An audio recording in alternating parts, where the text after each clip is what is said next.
আজকে আবার বৃষ্টির সাথে দেখা হয়ে গেল, তাই কাদা থেকে হাঁটতে বাধ্য হচ্ছি।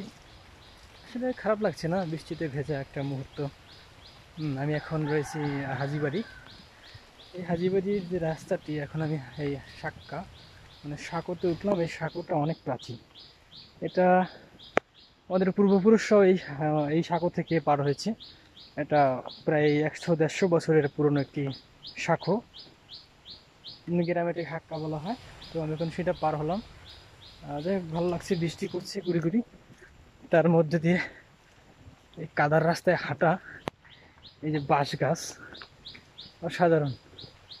বাঁশ গাছের নিচে এভাবে দাঁড়িয়ে থাকা অনেক ছোটবেলার ইতিহাস রয়েছে।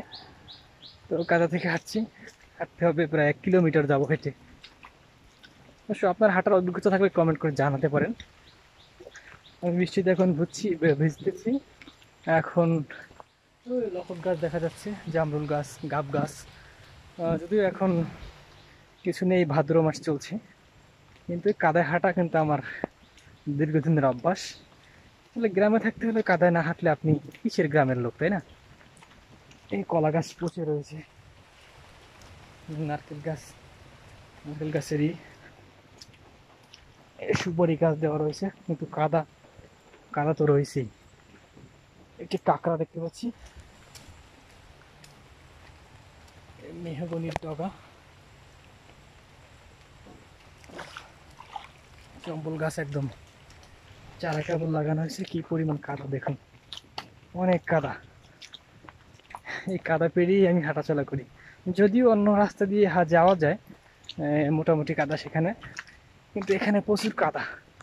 আর আমার এই প্রচুর কাদায় হাঁটা অনেক ভালো লাগে, তাই কাদায় হাঁটতেছি আর এই বৃষ্টিতে ভিজছি। হুম গ্রাম বাংলার রূপ বৈচিত্র্য। এখানে একটা কুটার কুটার মেয়ে গরুর জন্য এখানে রাখা হয়, সেটাও ভিজে একদম টইটুম্বুর। হ্যাঁ, গ্রামে ভালোই লাগে, গ্রামের ছেলে, গ্রাম তো ভালোই লাগবে। চারিদিকে সুপারি গাছ, বাঁশ গাছ, খেজুর গাছ ভরপুর। তার মধ্যে দিয়ে আমি বৃষ্টিতে ভিজে টইটুম্বুর, আমিও ভরপুর। ভালোই লাগছে, দেখতে পাচ্ছেন সুপারি গাছগুলো একদম ভিজে ভিজে একদম ভিজে গেছে। হ্যাঁ, তারা কিন্তু প্রতিনিয়ত প্রকৃতির সাথে ভিজে।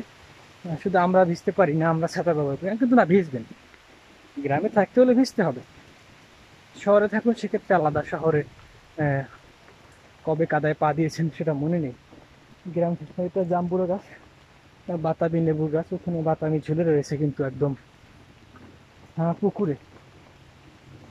ওই দেখুন পুকুরে জাম্বুরা দেখা যায় না দূরে তো।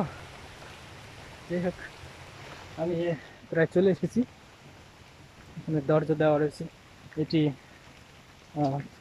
গরুর যখন ঢুকবে সেজন্য। তো আমি এখন চলে এসেছি, ধন্যবাদ।